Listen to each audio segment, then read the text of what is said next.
Exit polls కేవలం అంచనాలు మాత్రమేనన్నారు CC Rajiv Kumar. Exit polls ప్రజల్ని గందరగోళానికి గురి చేస్తున్నాయన్నారు. ఎగ్జిట్ పోల్స్కు ఎలాంటి శాస్త్రీయత లేదన్నారు.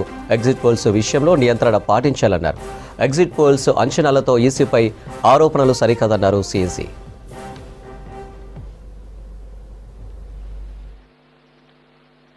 एग्जिट पोल्स के आने की वजह से, एग्जिट पोल्स के एक एक्सपेक्टेशन सेट करने की वजह से एक बहुत बड़ा, लेट मी एक्सप्लेन, एक बहुत बड़ा डिस्टॉर्शन पैदा हो रहा है. ये आप सब लोग यहाँ हैं, ये एक आत्मचिंतन का और आत्ममंथन का भी विषय है प्रेस के लिए, खासतौर से इलेक्ट्रॉनिक मीडिया के लिए.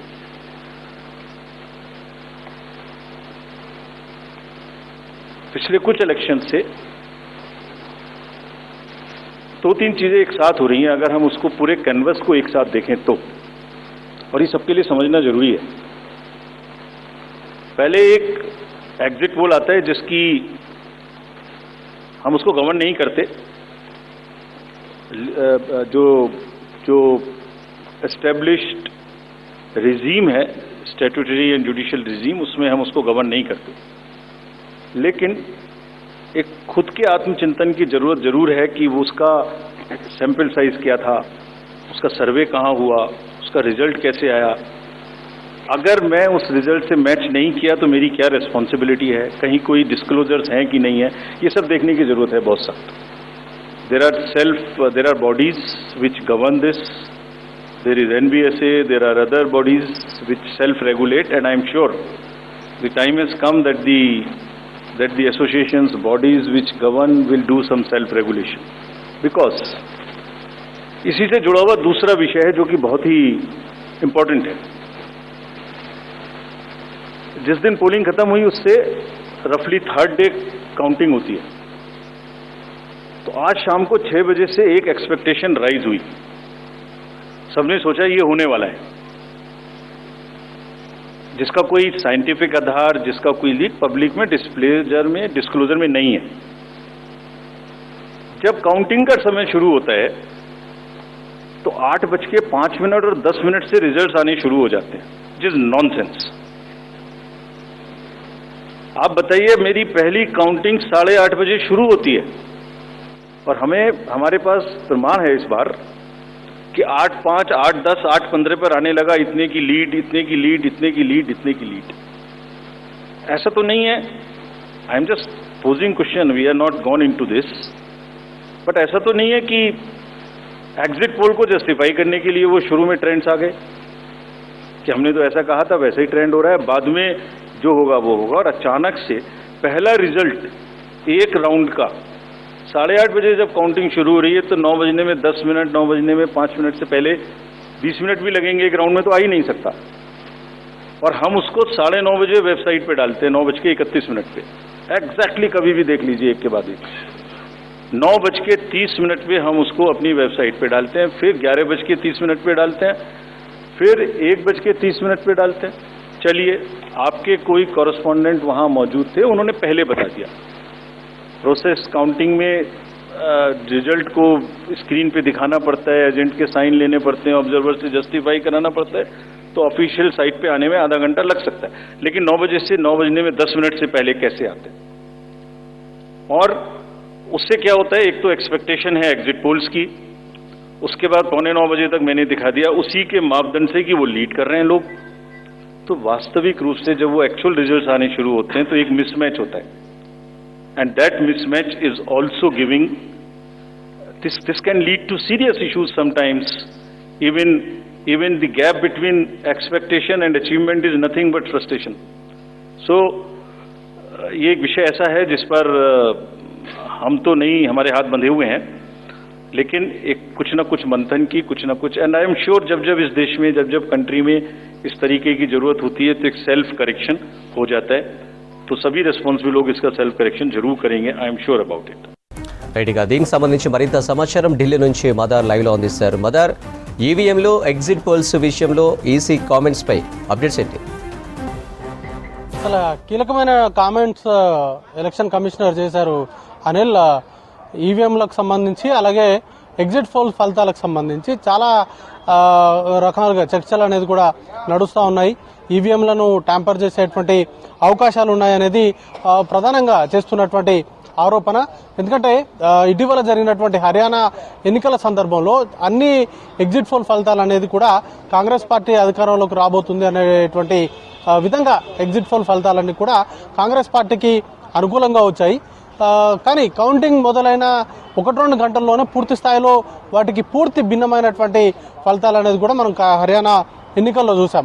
సుమారు 60 నుంచి 65 స్థానాల్లో లీడ్లో ఉన్నటువంటి పార్టీకి సడన్గా జరిగినటువంటి పరిణామాలు కావచ్చు, లేకపోతే అక్కడ ఉన్నటువంటి సిచ్యువేషన్స్ అసలు ఏంటి జరిగింది అనేది కూడా ఎవరికి అర్థం కానటువంటి విధాలుగా. ఎందుకంటే గ్రౌండ్లో తిరిగినటువంటి చాలామంది సర్వేలు చేసినటువంటి వారు చెప్పినటువంటి అంశాలనే ఎగ్జిట్ పోల్స్ అనేది ఎగ్జిట్ పోల్ రూపంలో వారందరూ చెప్పారు. బట్ ఆ ఫలితాలు రిఫ్లెక్ట్ కాకుండా పూర్తి భిన్నమైనటువంటి ఫలితాలు అనేది ఇటు హర్యానాకు సంబంధించినటువంటి ఫలితాల్లో చూసాం. కాబట్టి అప్పటి నుంచి అనేక అనుమానాలు అనేది కూడా తావిస్తూ ఉంది. ఈవీఎంలను ట్యాంపర్ చేసేటువంటి అవకాశం ఉంది అనేది ప్రధానంగా చర్చ జరుగుతూ ఉంది. ఈ 2 అంశాలపైన ఈరోజు కేంద్ర ఎన్నికల కమిషనర్ రాజీవ్ కుమార్ చాలా స్పష్టతనిచ్చేటువంటి ప్రయత్నం చేశారు.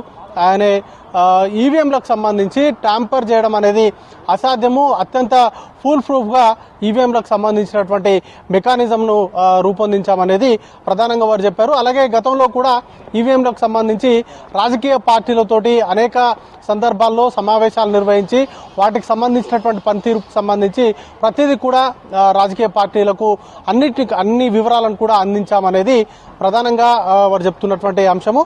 దాంతోపాటు ఇప్పుడు కూడా ఏదైనా రాజకీయ పార్టీలకు కానీ లేకపోతే పోటీ చేసినటువంటి అభ్యర్థులకు కానీ ఏదన్నా అనుమానాలు ఉంటే వాటిని కూడా నివృత్తి చేసేందుకు కేంద్ర ఎన్నికల సంఘం సిద్ధంగా ఉందనేది ఆయన చెప్తూ ఉన్నారు. ఇక ఎగ్జిట్ పోల్ ఫలితాలు అనేది వాటికి ఉన్నటువంటి శాస్త్రీయత ఏంటి అనేది ఆయన చేస్తున్నటువంటి క్వశ్చనింగ్ అంతా కూడా.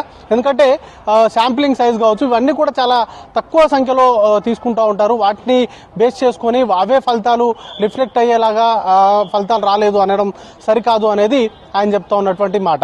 కాబట్టి ఓవరాల్గా 2 అంశాలకు సంబంధించి ఆయన క్లారిటీ ఇచ్చారు. ఒకటి ఈవీఎంలకు సంబంధించి వాటిని అత్యంత ఫుల్ ప్రూఫ్గా వాటికి సంబంధించినటువంటి మెకానిజం అంతా ఉంది, దాన్ని ఎవరు కూడా ట్యాంపరింగ్ అనేది కూడా చేయలేరు అనేది ప్రధానంగా ఆయన చెప్తా ఉన్నారు. ఇక ఎగ్జిట్ పోల్లకు సంబంధించినటువంటి శాస్త్రీయతను కూడా ఆయన క్వశ్చన్ చేస్తున్నారు. కొద్దిసేపటి క్రితమే 2 రాష్ట్రాలకు, ఇటు జార్ఖండ్ అలాగే మహారాష్ట్ర, ఈ 2 రాష్ట్రాలకు సంబంధించిన ఎన్నికల నోటిఫికేషన్ అనేది కూడా ప్రస్తుతానికైతే విడుదల చేశారు. ఆ సందర్భంలో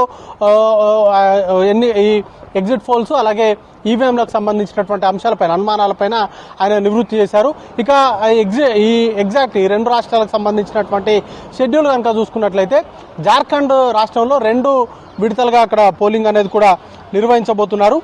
జార్ఖండ్కి సంబంధించి సుమారు 2 కోట్లకు పైగా అక్కడ ఓటర్లు ఉన్నారు. వారందరూ కూడా ఓటు హక్కు వినియోగించుకునేందుకు అవసరమైనటువంటి ఏర్పాట్లు చేసినట్టుగా ఎన్నికల అధికారి చెప్పారు. ఇక మొదటి ఫేజు నవంబర్ 13వ తారీఖున మొదటి ఫేజ్కి సంబంధించినటువంటి ఎన్నిక ఉంటుంది. 2వ ఫేజ్కి సంబంధించి మహారాష్ట్ర ఎన్నికలతో పాటే నవంబర్ 20వ తారీఖున వాటికి సంబంధించినటువంటి ఎన్నికలు అనేది కూడా నిర్వహించబోతున్నారు. ఇక date of notification, gazette notification సంబంధించి 18వ తారీఖున మొదటి ఫేజ్కి సంబంధించినటువంటి నోటిఫికేషన్ విడుదలవుతుంది. ఇక నామినేషన్లకు సంబంధించి లాస్ట్ డేట్ అక్టోబర్ 25వ తారీఖు వరకు నామినేషన్లు అనేది కూడా దాఖలు చేసుకునేందుకు టైం అనేది ఇచ్చారు. ఇక స్క్రూటినీకి సంబంధించి 28వ తారీఖు వరకు వాటికి సంబంధించి ఏవైనా తప్పప్పులు ఉన్నా వాటికి సంబంధించి స్క్రూటినీకి సంబంధించి ఈ 28వ తారీఖు వరకు అనేది కూడా టైం అనేది ఇచ్చారు. ఇక లాస్ట్ డేట్ ఆఫ్ విత్డ్రాల్కి సంబంధించి 30వ తారీఖు వరకు నామినేషన్ల విత్డ్రాకి సంబంధించి సమయం అనేది కూడా ఇచ్చారు. ఇక సెకండ్ ఫేజ్కి సంబంధించి 22వ తారీఖు అక్టోబర్ 22వ తారీఖున దానికి సంబంధించిన నోటిఫికేషన్ అనేది కూడా విడుదలవుతుంది. ఇక నామినేషన్లకు సంబంధించి 29వ తారీఖు వరకు సమయం అనేది ఉంటుంది. స్క్రూటినీకి సంబంధించి 30వ తారీఖు వరకు స్క్రూటినీకి సంబంధించినటువంటి టైం అనేది కూడా ఇచ్చారు. ఇక లాస్ట్ డేట్ విత్డ్రాల్కి సంబంధించి 1వ తారీఖు వరకు. ఇది జార్ఖండ్కి సంబంధించినటువంటి సెకండ్ ఫేజ్కి సంబంధించినటువంటి వివరాలు. ఇక వీటితో పాటు మహారాష్ట్రకు సంబంధించి మొత్తం 288 అసెంబ్లీ నియోజకవర్గాలు ఉన్నాయి. వాటన్నిటికి కూడా సింగిల్ ఫేజ్లోనే ఎలక్షన్ నిర్వహించబోతున్నారు. వాటికి సంబంధించి 22వ తారీఖున గెజిట్ నోటిఫికేషన్ అనేది కూడా విడుదలవుతుంది. 29వ తారీఖున నామినేషన్లకు సంబంధించిన చివరి తేదీ ఉంటుంది. స్క్రూటినీకి సంబంధించి 30వ తారీఖు వాటికి సంబంధించినటువంటి స్క్రూటినీ చేసుకోవచ్చు.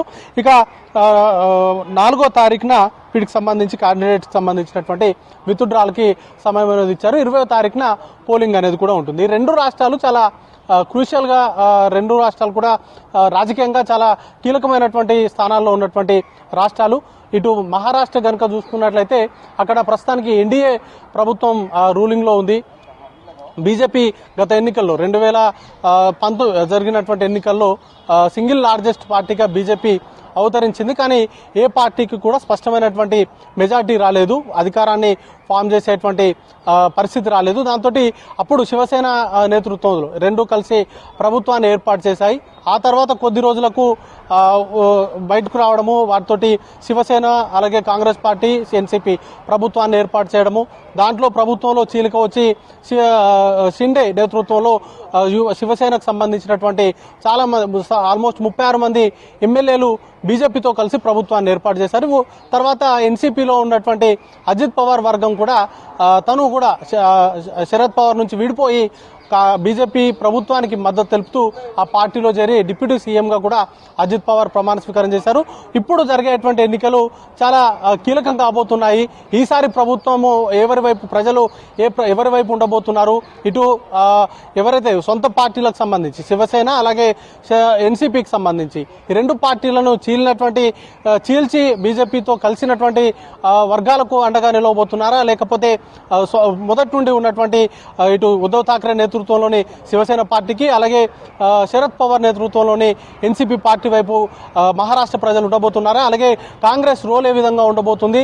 ఇక బీజేపీకి సంబంధించి గత 2 ఎన్నికల్లో కూడా సింగిల్ లార్జెస్ట్ పార్టీగా బీజేపీ పార్టీ అవతరించింది. బట్ ఇప్పుడు ఉన్నటువంటి సిచ్యువేషన్స్ మేర కొంత మహారాష్ట్రలో పరిస్థితుల మార్పు అనేది కూడా కనబడతా ఉందనేది గత కొంతకాలంగా రాజకీయ వర్గాల్లో బలంగా వినిపిస్తున్నటువంటి మాట.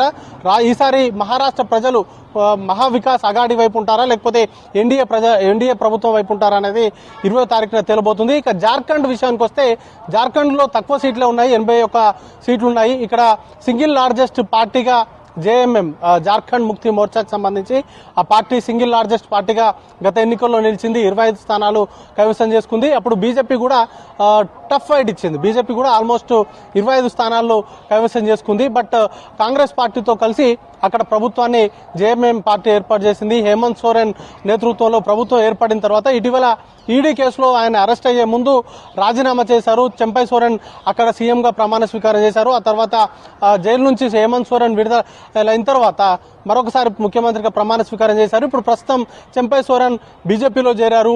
వారి పాత్ర ఏ విధంగా ఉండబోతుంది, ఇదంతా కూడా చాలా ఇంట్రెస్టింగ్గా ఉంటుంది. రెండు రాష్ట్రాలకు సంబంధించినటువంటి ప్రజలు ఏ వైపు ఉండబోతున్నారు అనే దానిపైన రాజకీయ వర్గాల్లో కావచ్చు యావత్ దేశం కూడా ఇంట్రెస్టింగ్గా చూస్తూ ఉన్నారు. ఇప్పటికే హర్యానా అలాగే జమ్మూ కాశ్మీర్కి సంబంధించినటువంటి ఎన్నికల ఫలితాలు ఈ రెండు రాష్ట్రాల మీద ఏమైనా ప్రభావం ఉంటాయా లేదా అనేది మరికొద్ది రోజుల్లోనే తెలియబోతుంది.